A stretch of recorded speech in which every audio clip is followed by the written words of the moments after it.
잠시 기도하겠습니다.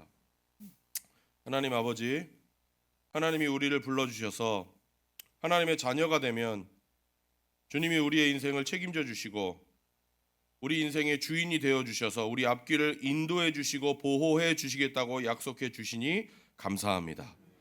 이제는 하나님의 자녀가 되었기 때문에 하나님 아버지께서 우리 삶의 모든 것을 축복으로 바꿔주셔서 기쁨 가운데서도 감사할 수 있고 슬픔 가운데서도 감사할 수 있는 축복을 허락해 주시니 감사합니다.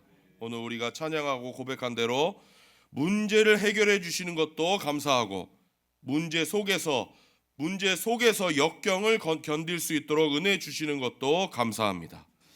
아버지, 이런 축복의 삶을 살게 해주신 주님의 은혜를 다시 한번 기억하고 감사하는 복된 아침이 되게 하여 주시옵소서. 예수님의 이름으로 기도합니다. 아멘. 어떤 분야에서 성공해야 되겠다 이렇게 생각하면 그 분야에 대한 책을 읽거나 강의를 듣는 것보다는 그 분야에서 성공한 사람에게 직접 배우는 게 가장 도움이 됩니다. 사업을 잘하고 싶으면 경제 경영에 대한 책을 읽는 것도 좋지만 제일 좋은 건 사업에 성공한 분을 직접 모시고 이분이 시간 관리를 어떻게 하는지, 또 대인 관계는 어떻게 맺고 있는지, 시간 계획은 또 어떻게 세우고 사업은 또 어떻게 어떤 과정을 통해서 집행하는지 직접 이분을 모셔서 보고 듣고 배우는 게 가장 빠릅니다. 저는 운동을 좋아하는데요. 운동을 가장 빠르게 잘하려면 제일 좋은 방법이 뭔지 아십니까? 뭔지 아세요? 잘하는 사람을 보고 흉내내면 됩니다. 운동은 폼이 반이에요. 정말 그렇습니다. 외국에서 제가 유학할 때도 마찬가지더라고요. 못하는 영어를 하려고 제가 이렇게 보니까요. 어렸을 때부터 영어를 잘하던 사람이 아닌 제가 이렇게 영어를 하려고 보니까 영어가 모국어인 사람 흉내를 내면 되겠더라고요. 역시 제일 좋은 건요, 보고 배우는 겁니다. 직접. 오늘 본문에서도 우리가 신앙생활을 하면서 본받을 만한 사람이 등장을 합니다. 근데 이 사람이 지금 시대 만약에 우리와 같이 살고 있다면 우리 중에 대부분은요, 아마 이 사람 거들떠보지도 않을 겁니다. 왜냐하면 인간적으로 볼 때는 이 사람이 전혀 성공한 사람이 아니거든요. 태어날 때부터 눈이 안 보이는 사람이었고 성전 앞에서 구걸해서 하루를 벌어서 먹고 사는 거지였다, 이렇게 성경이 기록하고 있습니다. 그런데 그럼에도 불구하고 이 사람이 짧은 시간 안에 신앙이 성장하는 모습이 너무너무 아름다워요. 그래서 우리는 이번 주일과 돌아오는 다음 주일 두 번에 걸쳐서 성장하는 신앙생활이 어떤 것인지 이 사람을 통해서 또 오늘 본문에 나오는 다른 사람들을 통해서 같이 배우려고 합니다. 말씀드린 대로 이 사람은요, 성전 근처에서 성전을 오고 가는 사람들에게 구걸하는 거지였습니다. 그리고 눈이 보이지 않았습니다. 태어날 때부터 앞이 보이지가 않았습니다. 예수님과 제자들이 성전 근처를 지나가다가 이 사람을 봤습니다. 2절을 한번 읽겠습니다. 2절 시작. 제자들이 예수께 물었다. 선생님, 이 사람이 눈먼 사람으로 태어난 것이 누구의 죄 때문입니까? 이 사람의 죄입니까? 부모의 죄입니까? 제자들이 왜 이런 질문을 했느냐? 제자들은 죄와 질병의 상관관계를 알고 있었기 때문에 이런 질문을 하는 겁니다. 우리 몸에 생기는 많은 질병이 죄가 원인인 경우가 있거든요. 누가복음 5장에도 보면요, 어떤 중풍병 환자를 그 친구들이 예수님 앞에 데려다 놓는 장면이 나옵니다. 그때 예수님이 너의 죄가 용서받았다라고 말씀하신 다음에 고치셨어요. 그러니까 정확히는 예수님이 말씀을 안 하셨지만 그 사람의 중풍병이 뭔가 그 사람의 죄와 관계에 있다는 것을 예수님이 말씀하시는 거예요. 우리가 이미 살펴본 요한복음 5장에서도 38년 동안 중풍병을 앓아서 누워있던 사람이 있었습니다. 이 사람이 예수님께 고침받은 다음에 예수님이 이렇게 말씀하셨어요. 다시는 죄를 짓지 말아라. 그렇지 않으면 더 심한 병으로 고생할지 모른다. 이렇게 말씀하셨어요.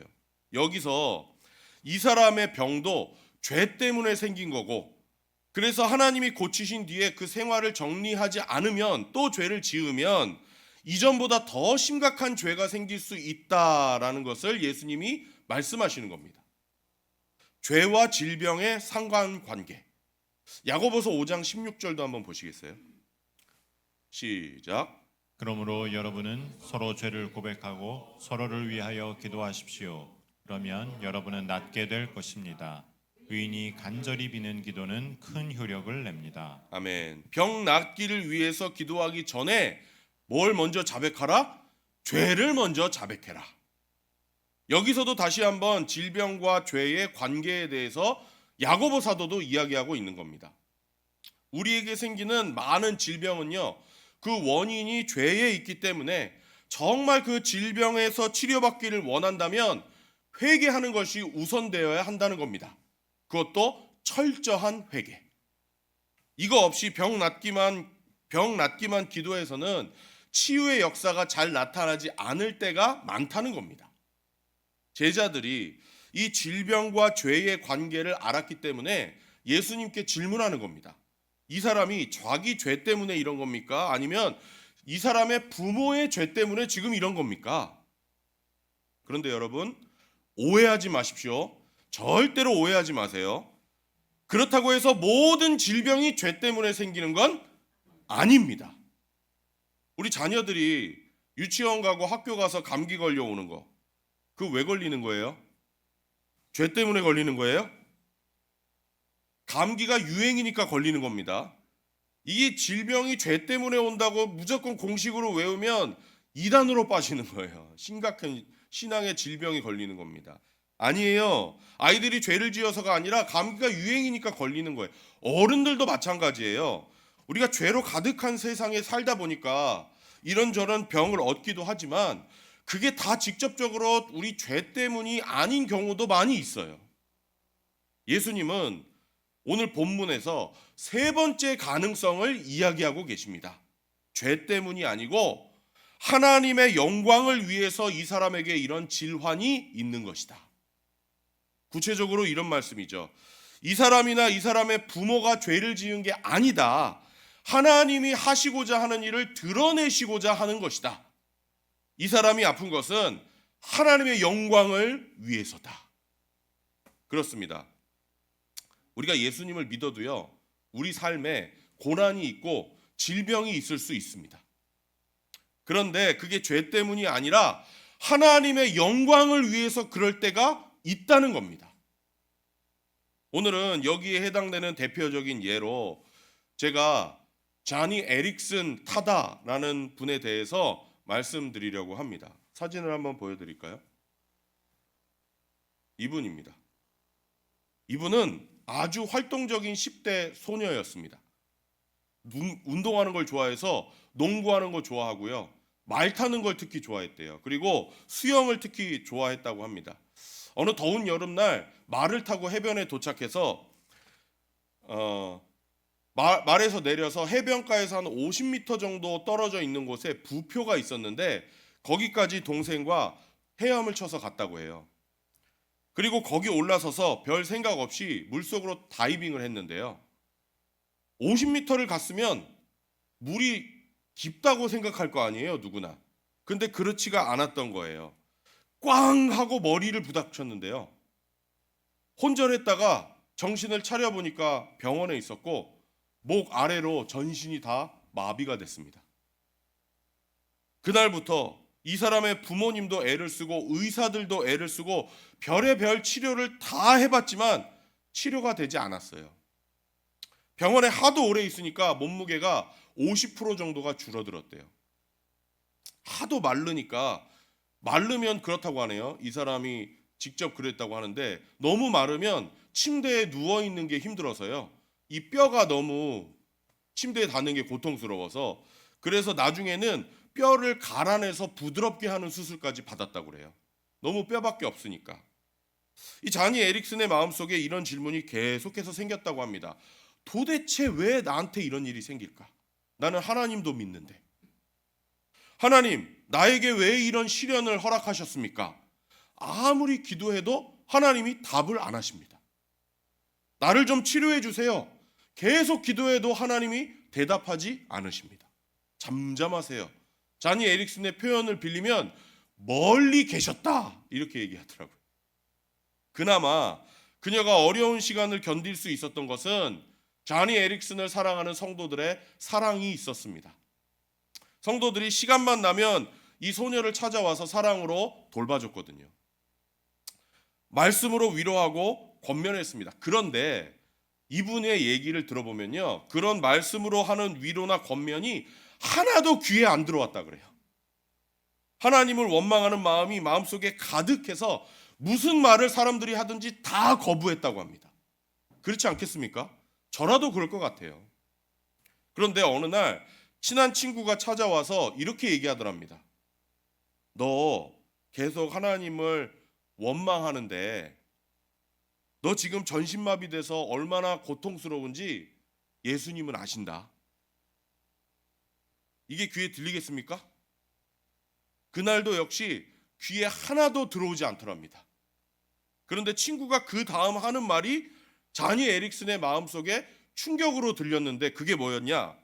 왜냐하면 예수님도 전신마비에 걸리셨기 때문이다. 예수님이 전신마비가 됐다는 얘기 여러분 들어보신 적 있으세요? 없잖아요. 이 자니 에릭슨도 깜짝 놀라서 그게 무슨 말이냐 하고 물었답니다. 그러니까 이 친구가 하는 말이 이렇게 얘기합니다. 예수님이 십자가에 달렸을 때를 생각해봐라. 밤새도록 등이 다 찢어지도록 살점이 떨어져 나가는 매를 맞으시고 피투성이가 되셨을 텐데 십자가에 달렸을 때 그 피투성이가 된 등이 나무에 달라붙었을 때 얼마나 아프셨겠냐. 몸을 좀 움직이려고 해도 손과 발이 못에 박혀 있었으니 너처럼 전신마비에 걸린 것과 똑같은 거 아니었냐. 얼마나 고통스러우셨겠냐. 다른 때는 전혀 들리지 않던 사람들의 위로가 친구의 이야기를 듣고 자니 에릭슨의 마음을 쾅 하고 때리더랍니다. 내가 전신마비가 걸렸다고 이렇게 괴로워하면서 하나님이 나를 외면하고 버렸다고 믿었는데 그게 아니었구나. 예수님만큼은 내 고통을 아시겠구나. 내 마음을 아시는구나 하는 생각이 들더랍니다. 그리고 그날부터 자니 에릭슨의 삶에 변화가 오기 시작합니다. 기도해 주겠다는 많은 분들의 얘기를 들으면서 전에는 원망과 불평만 있었는데 처음으로 믿음이 생기고 소망이 생기기 시작합니다. 실제로 성도들도 열심히 기도했고요. 자니 에릭슨도 소망을 가지고 친구들에게 편지를 쓰기도 해요. 그런데 아무리 열심히 기도해도 치료가 되지 않는 거예요. 다시 한번 절망에 빠졌지만 하나님이 이미 그 사람의 마음속에 역사하기 시작하셨어요. 전에는 하나님 왜 나에게 이런 시련을 허락하십니까? 왜 나를 고쳐주시지 않으십니까? 이런 질문을 했었는데 이런 질문이 바뀝니다. 생각이 바뀌어서 이제는 이런 생각이 들어요. 나는 이제까지 전신마비가 돼서 쓸모없는 인간이 됐다고 생각했는데 반대로 그렇다면 하나님께 쓸모있는 인간이 누굴까? 하나님이 우리 인간에게 원하시는 게 뭘까? 하나님을 경배하고 하나님을 사랑하는 거 아닐까? 그러라고 하나님이 사람을 창조하신 거 아닌가? 그렇다. 그러면 나는 하나님을 사랑하고 하나님을 경배하는데 손과 발이 움직일 필요는 없지 않는가? 이제부터 나는 하나님을 경배하고 하나님을 사랑하겠다. 그때부터 그런 삶을 살기 위해서 자니 에릭슨이 할 수 있는 것을 하기 시작했는데 그게 뭐였냐면 입으로 그림을 그리기 시작합니다. 그러면서 삶에 더 큰 변화들이 줄줄이 이어집니다. 사람들이 이 사람이 딱하다고 위로를 하러 왔다가 오히려 위로를 받고 돌아가요. 너무 유명해져서 책도 쓰고요. 영화도 만들어지고 돌아다니면서 목사들 모아놓고 강연도 합니다. 우리나라에 책도 몇 권 나왔습니다. 우리나라 말로까지 번역이 됐어요. 결혼도 했습니다. 어떤 남자가 이 자니 에릭슨을 너무 사랑해서 내가 평생 당신과 함께하겠다, 당신을 돌보겠다. 근데 이 자니 에릭슨이란 분을 만나면 뭐 때문에 감명을 받는지 아세요? 다른 게 아니에요. 만나신 분들의 얘기를 들어보면 이분의 책에도 나오는데 전신마비가 됐는데도 얼굴이 그렇게 밝아요. 아까 사진 보셨죠? 전신마비인 줄 아셨어요? 내 얼굴보다 밝지 않아요? 여러분 얼굴보다 밝잖아요. 밝은 얼굴에서 힘이 솟아나오는 거예요. 이분을 보고 있으면 저절로 기분이 좋아진대요. 아무리 우울한 사람도 이분을 만나서 대화를 해보면 소망이 생긴대요. 나는 인생을 살아갈 힘이 없다고 느끼는 사람들이 이분을 만나고 나면 힘을 얻어서 돌아가는 거예요. 다시 다른 사진 한번 보여주시겠어요? 이분이 바로 자니 에릭슨 타다입니다. 이 두 번째 사진은 이분이 남편과 함께 다니시면서 사역하는 모습입니다. 이분이 이렇게 간증해요. 제가 이 이야기를 읽고 굉장히 또 한 번 충격을 받았어요. 내가 하나님께 매일 감사하는 게 있습니다. 부표에 올라가서 다이빙하다가 내 몸이 마비됐지만 만약에 그 일이 없었다면 저는 아이들 낳고 성질 부리면서 평범하게 살았을 겁니다. 제가 제 성격을 아는데 이혼도 한 두세 번 했을 겁니다. 그런데 하나님이 나를 살려주시고 내 삶에 역사해 주셔서 하나님께 영광 돌리는 삶을 살 수 있게 됐습니다. 이제는 하나님 사랑에 감격하고 그 능력을 의지하면서 하루하루를 살고 있습니다. 내가 전신마비가 된 그날이 그래서 나에게는 가장 축복의 날이었습니다. 정말 놀라운 고백 아닙니까? 하나님은 우리의 강함을 통해서도 영광을 받으시지만 많은 경우에 우리의 약함을 통해서 영광 받으신다는 사실을 잊지 마십시오. 그래서 하나님은 영광을 받으시기 위해서 때때로 우리에게 질병을 허락하기도 하시고 고난을 허락하시기도 하십니다. 그러니까 이렇게 정리할 수가 있겠죠. 하나님이 우리 삶에 질병과 고난과 어려움이라는 문제를 통해서 영광을 받으시는 방법에는 크게 두 가지가 있는 겁니다. 첫 번째는 문제를 이길 수 있는 힘을 주셔서 영광을 받으시고요. 두 번째는 문제 자체를 없애주셔서 영광을 받으시는 겁니다. 우리는 맨날 뭐만 기도해요? 첫 번째로 응답하시면 응답 받은 거예요? 못 받은 거예요? 우리는 못 받았다고 생각하죠. 오늘 본문에 나오는 사람의 경우에는 두 번째 경우입니다. 그렇죠? 하나님은 이 사람을 고쳐주심으로써 영광을 받으셨어요. 예수님은 이 사람을 만나시고 어떻게 고치셨냐면 진흙에 침을 뱉으시고 그 진흙을 개어서 눈에다가 발라주셨습니다. 이게 치료 방법이었어요. 왜 그렇게 하셨는가? 어떤 학자들은 이렇게 얘기해요. 그 당시에는 이 사람의 침에 약의 효과가 있다고 믿었기 때문에 예수님이 이렇게 함으로써 이 사람에게 나을 거라는 기대감을 주신 것이다. 이렇게 이야기합니다. 저는 일리가 있는 설명이라고 생각해요. 그런데 이거는 학자들의 추측일 뿐이지 성경에 정확히 뭐라고 나왔는지 왜 이유가 기록되어 있지 않기 때문에 저는 잘 모르겠습니다. 예수님이 왜 그렇게 하셨는지 모르겠어요. 저는 성경이 왜 그렇게 하는지 모르는 게 많다고 생각하는 목사입니다. 그렇잖아요. 하나님이 왜 그렇게 하셨는지 인간이 어떻게 다 알 수 있겠어요. 마태복음만 봐도요. 앞을 못 보는 사람을 고치시는 장면이 여러 군데 나오는데요. 그 방법이 달라요. 9장에 보면 예수님이 이렇게 하세요. 내가 너를 고칠 수 있을 거라고 믿느냐? 물으세요. 대답합니다. 믿습니다. 그러니까 예수님이 그 사람의 눈에 손을 대시고 너의 믿음대로 될 것이다. 이렇게 하세요. 12장에 보면 말을 못하는 사람이 나오는데 이 사람은 어떻게 고치시냐면요. 귀신을 쫓아내서 고치세요. 또 20장에 보면 여리고에서 앞을 못 보는 사람을 고치시는데 거기서는 예수님이 아무 말도 안 하세요. 말씀 안 하시고 그냥 손만 대니까 눈이 떠졌습니다. 그런데 오늘 본문에서는 진흙을 개어서 눈에 바르시고 가서 씻게 하십니다. 왜 어떤 때는 이렇게 하시고 다른 때는 저렇게 하시는지 우리는 다 알 수가 없습니다. 그분은 하나님이시고 우리는 인간이기 때문에 우리가 하나님의 방법을 다 알 수가 없어요. 우리는 이 사실을 인정하는 게 굉장히 중요합니다. 그런데 어떤 분들은 하나님을 내가 이해할 수 있는 상자 속에 넣으려고 애를 씁니다. 이게 큰일 나는 거예요. 하나님은 어떤 사람의 철학에도, 어떤 사람의 신학에도, 어떤 사람의 생각에도 담길 수 있는 분이 아닙니다.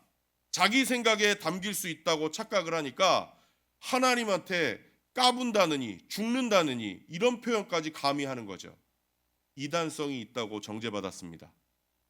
하나님과 더불어서 하나님을 섬기면서 하나님을 사랑하면서 사는 게 그냥 재밌는 거죠. 그리스도인은 하나님이 어제 이 방법으로 기도에 응답해 주셨기 때문에 내일도 똑같은 방법으로 응답하실 거다. 여러분 이렇게 생각하지 마세요. 작년에는 이 방법으로 은혜를 주셨지만 올해는 전혀 다른 방법으로 은혜 주실지 모릅니다. 작년에는 이 방법으로 기도에 응답해 주셨지만 올해는 내가 상상도 못했던 방법으로 역사하실지 모릅니다. 우리가 이런 신앙의 재미를 경험하려면요, 한 가지 필요한 게 있는데 그게 뭐냐? 항상 하나님께 귀를 기울이는 겁니다. 하나님을 내 생각의 틀에 넣으려고 하면 안 돼요. 그래야 하나님의 손길을 볼 수 있어요. 이사야 예언자 이사야가 말한 것을 우리 기억해야 됩니다. 55장 8절 읽겠습니다. 시작.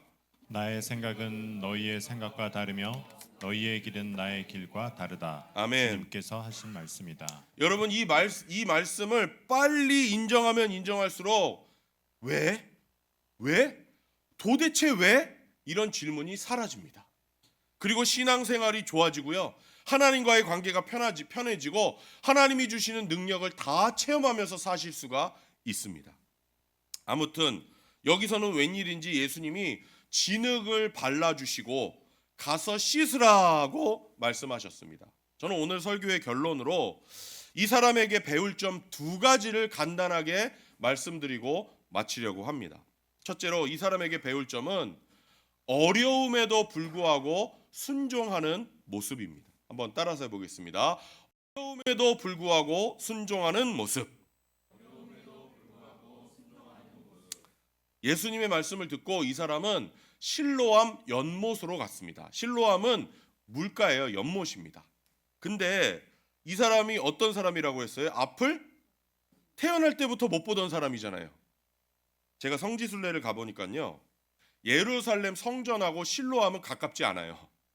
어느 정도 떨어져 있어요. 사진으로만 예루살렘을 보신 분은 아시겠지만 사진으로만 봐도요, 예루살렘은 평지예요, 산이에요. 예루살렘은 산이에요.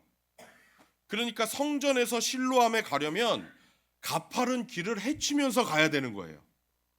그리고 예수님이 직접 데려가셨어요? 아니면 가라고 했어요? 예수님이 그냥 가라고 하셨어요. 손잡고 따라와 하지 않으셨어요. 생각해 보세요. 이 사람이 집이 어디였는지는 모르지만 평생 어디만 왔다 갔다 했을까요? 자기 집과 성전. 왜요? 성전엔 왜 갔을까요? 예배하러? 구걸하러요. 거기만 왔다 갔다 할 줄 알았을 거예요. 태어날 때부터 안 보였으니까. 누군가 여기야 하고 알려줬겠죠. 근데 예수님이 지금 다른 데를 보내시는 거예요. 더군다나 이 안 못 보는 이 사람이요, 예수님이 누군지를 알았으면 모르는데 나중에 보면, 다음 주에 보면 아시겠지만 예수님이 누구신지 몰랐어요. 그냥 예수라는 것밖에 몰랐습니다. 또 다른 사람, 앞을 보지 못했던 바디메오라는 사람은 치료받기 전에 예수님이 오신다는 소문을 들었어요. 그리고 바디메오는 예수님이 우리가 기다리는 메시아라는 확신이 있었어요. 그래서 바디메오는 예수님이 지나간다는 소식을 듣고 외치죠. 다윗의 자손이여 나를 불쌍히 여기소서. 근데 이 사람은 아니에요. 예수님이 누구신지 몰랐어요.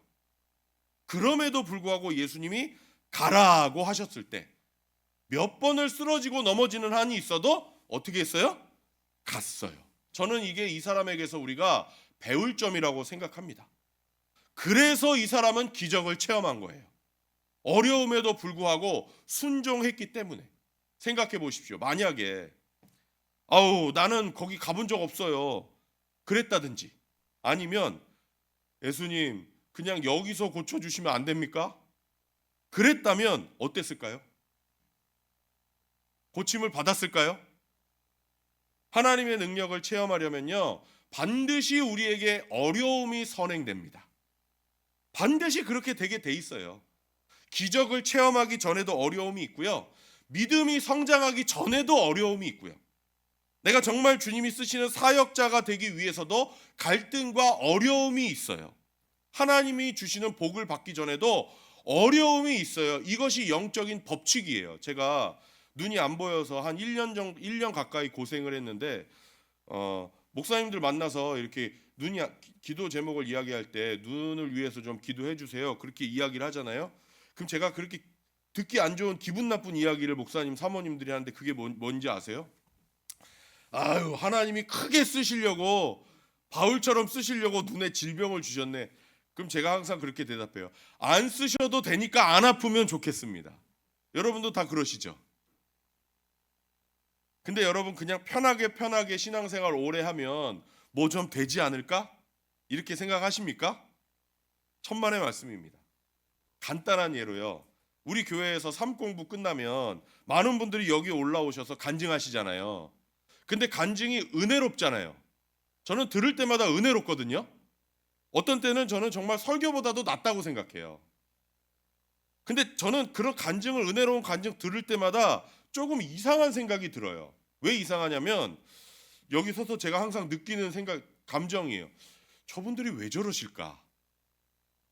내가 뭘 특별히 한 게 없는데, 이런 생각이 들거든요. 그러다가 제가 어느 순간에 느낀 게 있어요. 깨달은 게, 내가 잘 가르친 게 아니라 저분들이 어려움을 감수했구나, 이거를 제가 느끼는 거예요. 바쁜 일상에서 일주일에 한 번 시간 낸다는 거 쉬워요, 어려워요? 쉬워요? 쉬운 일 아니에요. 거기다가 학교 졸업한 지가 언젠데 숙제한다고 앉아있는 거, 이거 쉽습니까? 우리 한은숙 성도님 쉬우셨어요? 요번에 생명의 삶 하시면서 숙제 잘못 착각하셔가지고 남들보다 2배로 한 2, 3주 동안 하셨거든요. 그때 이거를 때려칠까 말까 고민을 많이 하셨다고. 너무 디스크 올 뻔하셨다고. 이거 쉬운 일 아니에요. 오랜만에 공부하는 거, 그렇잖아요. 그리고 더군다나 생명의 삶을 하면 마지막에 시험도 있는데, 아무리 시험 문제에 답을 다 드려도 시험 본다고 앉아서 공부하는 거, 이거 쉬워요, 어려워요? 근데 다 또 만점 받으시더라고요, 거의. 그럼에도 불구하고 우리 성도님들 보면 애기 들쳐업고 와요. 식구들 밥 다 차려주고 오세요. 어떤 분은 출장 미루고 오세요, 안 빠지고. 이런 희생과 어려움이 있기 때문에, 이런 투자가 있었기 때문에, 그래서 은혜가 있는 거구나 하고 제가 느끼는 겁니다. 정말 믿음이 자라기를 원하시면, 하나님께 쓰임받는 사람이 되기를 원하시면, 내 삶의 기적을 체험해보고 싶다라는 마음이 있으시면 내가 직접 투자하는 게 있어야 됩니다. 일어나기 싫은 시간에 일어나서 기도도 해보셔야 되고요, 시간이 없지만 쪼개서 봉사도 좀 해보셔야 되고, 내가 쓸 것이 많지만 헌금도 좀 하나님 앞에 드려보셔야 되고, 우리 삶에 이런 것들이 있을 때 하나님이 주시는 은혜가 나에게 임한다는 것을 여러분 기억하셔야 됩니다. 이 사람이 그랬어요. 익숙하지 않은 길을 순종해서 갔습니다. 7절 한번 읽겠습니다. 시작. 그에게 실로암 못으로 가서 씻으라고 말씀하셨다. 실로암은 번역하면 보냄을 받았다는 뜻이다. 그 눈먼 사람이 가서 씻고 눈이 밝아져서 돌아갔다. 아멘. 정말 싱겁지 않습니까? 성경의 기록이. 구약 성경 보면요, 구약 성경은 신약 성경보다 몇 배가 두껍습니다. 그런데 구약 성경에는 단 한 번도 앞을 못 보던 사람이 눈을 떴다는 기록이 없어요. 한 번도 없습니다. 앞을 못 보던 사람이 눈을 뜬다? 이거 정말 기막힌 일 아니에요? 근데 뭐라고 써놨어요? 딱 한 줄이에요. 그 눈먼 사람이 가서 씻고 눈이 밝아져서 돌아왔다. 저는 성경 읽으면서 성경이 정말 하나님을 체험한 사람들의 자기 체험이구나 하고 믿게 되는 이유가 바로 이런 부분이에요. 유난을 떨지 않아요. 그냥 간단하게 한 줄로 딱 기록해놔요. 우리가 없는 얘기 지어낼 때는요, 이 얘기가 사람들에게 믿어지게 하려고 아주 살을 많이 붙입니다. 근사하게 묘사를 많이 해요. 근데 성경 보시면 그런 게 너무 없어요. 없어도 너무 없어요. 오병이어 사건 같은 거 보세요. 예수님이 축사하고 나눠주셨다. 사람들이 배부르게 먹었다. 12광주리가 남았다. 모인 사람들은 5천 명이었다. 끝이에요. 저 같으면 이 장면을 제가 직접 경험했으면 저는 소설 한 편 썼을 것 같아요. 안 그래요? 이거 굉장한 일이잖아요. 근데 이렇게 한 줄로 딱 쓰고 끝나는 거예요. 예수님이 십자가에 달리는 장면도 그래요. 누가복음 23장 33절. 시작. 그들은 해골이라 하는 곳에 이르러서 거기서 예수를 십자가에 달고 그 죄수들도 그렇게 하였는데 한 사람은 그의 오른쪽에 한 사람은 그의 왼쪽에 달았다. 아멘. 끝이에요. 이게 답니다. 저 같으면 얼마나 아프셨을까 하면서 소설 한 편 썼을 거예요. 성경은 마치 이러는 것 같습니다. 이건 사람이 만들어낸 얘기가 아니다. 직접 목격한 걸 나는 적을 뿐이다. 믿으려면 믿고 말려면 말하라. 정말 일어난 일이니까 나는 더 이상 설명할 것이 없다. 그래서 저는 이런 부분을 읽을 때마다 성경을 더 사랑하게 됩니다. 아무튼 이 사람은 예수님 말씀에 순종해서 가서 눈을 씻었고요. 그래서 고침을 받았습니다. 돌아왔어요. 사람들이 이 사람을 보니까 얼굴은 익숙한데 평생 눈을 감고 있다가 눈을 뜨니까 이 사람을 못 알아봤습니다. 그래서 어떤 사람은 이 사람 그 성전 앞에서 빌어먹던 사람 아니냐? 이런 사람도 있고요. 어떤 사람은 에이 아니야. 비슷하게 생겼지만 아니야. 이런 사람도 있었습니다. 그게 9절에 기록되어 있고요. 우리는 마지막으로 10절과 11절을 읽겠습니다.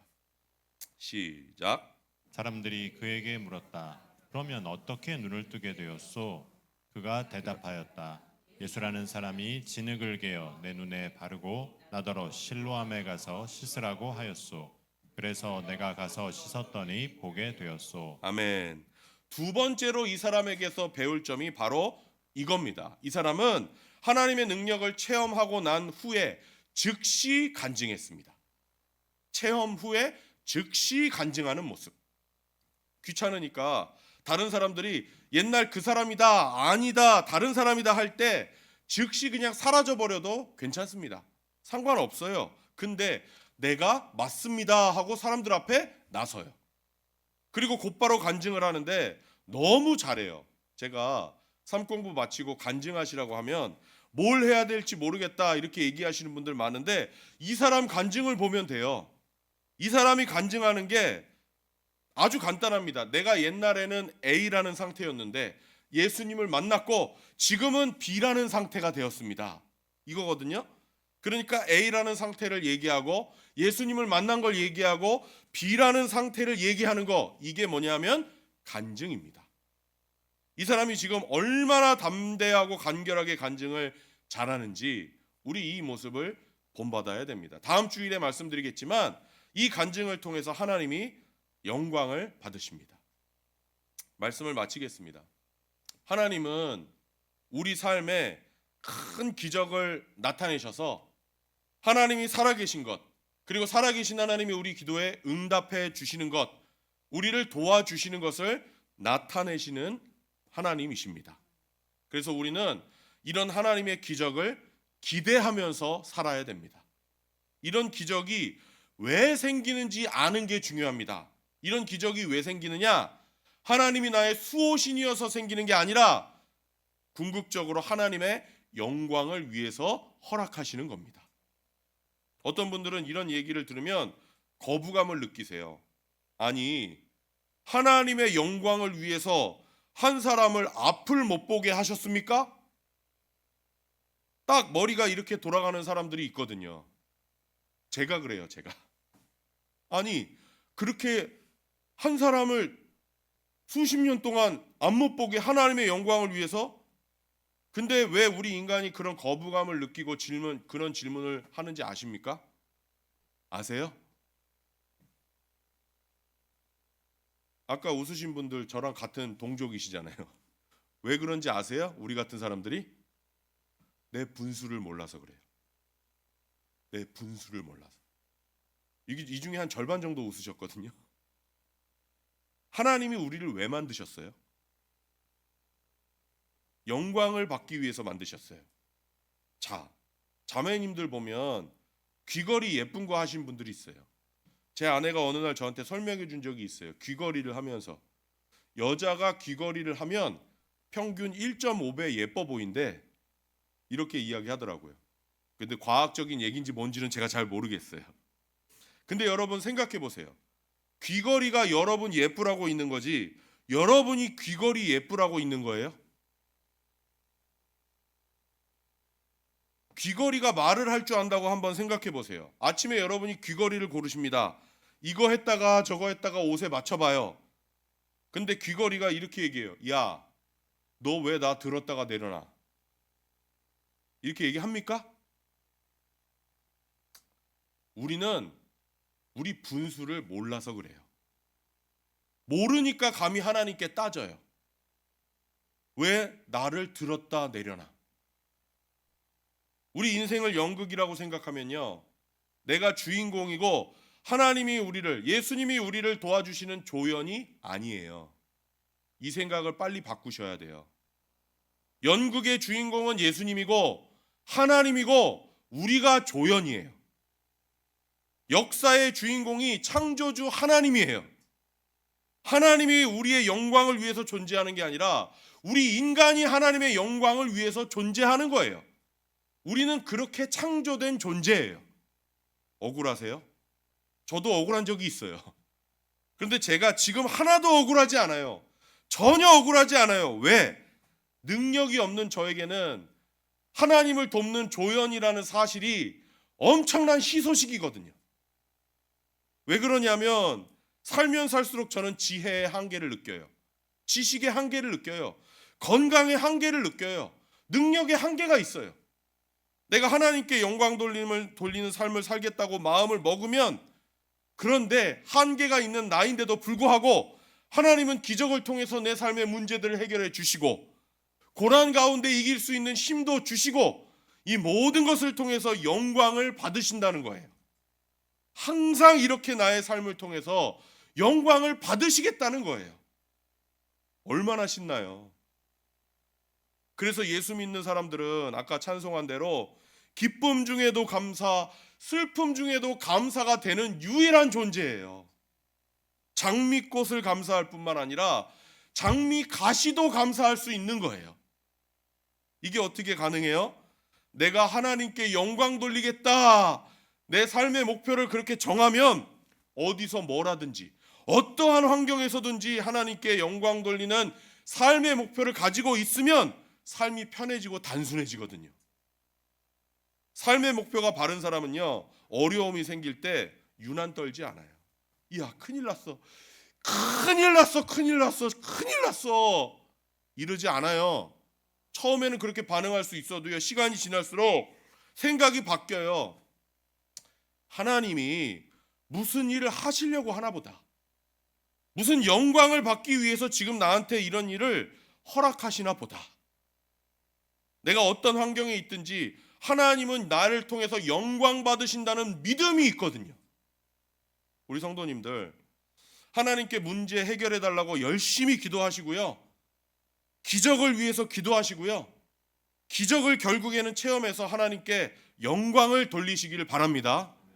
그렇지만 동시에 하나님이 이길 수 있는 힘을 주셔서 견디라고 하시고 그걸 통해서 영광을 받겠다고 하시면 아멘 하시고 그 방법을 통해서도 영광을 돌리시기를 바랍니다.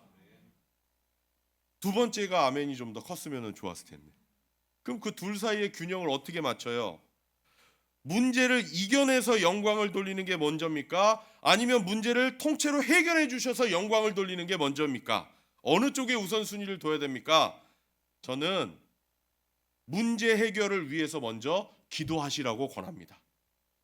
예를 들어서 아프시잖아요? 그러면은 낫기를 위해서 기도하십시오. 낫기를 위해서 뜨겁게 우리 다 같이 기도해야 됩니다. 왜냐? 우리가 질병이나 고난이나 어려움 겪는 거, 이거 좋은 거 아니거든요. 하나님이 원하시는 거 아닙니다. 제가 어떻게 이렇게 확실히 말씀드리느냐? 천국 가면 없잖아요. 천국 가면 없잖아요. 하나님이 원하시는 거 아니에요. 그래서 아프면 치료를 위해서 기도하시고, 빈곤 가운데 있으면 풍요를 위해서 기도하시고, 약할 때는 능력을 위해서 기도하시기를 바랍니다. 오랫동안 기도했는데 하나님이 내가 너를 통해서는 고난 중에 영광 받기를 원한다 이러시면 그 다음부터는 고난 가운데 영광 돌리시면 됩니다. 바울이 그랬거든요. 내가 문제를 이겨냄으로써 하나님이 영광 받으시기를 원하시는 경우에는 그게 내 마음에 느껴져요. 바울은 이걸 느꼈던 거예요. 아, 하나님이 그냥 두시려나 보다. 우리가 하나님의 음성을 들을 준비가 돼 있으면 하나님이 알려주세요. 자, 중요한 것은 하나님이 영광 받으시려고, 또 하나님의 그 영광을 우리도 누리라고 하나님이 우리를 부르셨다는 겁니다. 우리로서는 정말 감사와 감격이에요. 그러니 여러분, 하나님의 능력을 체험해서 영광을 누리시고, 기적을 통해서 영광을 누리시고, 또 하나님이 어려움 중에 나의 삶을 변화시키는 것을 통해서 영광을 누리시는 이 귀한 축복의 삶을 살아가는 저와 여러분이 되기를 주님의 이름으로 축원합니다. 같이 기도하겠습니다.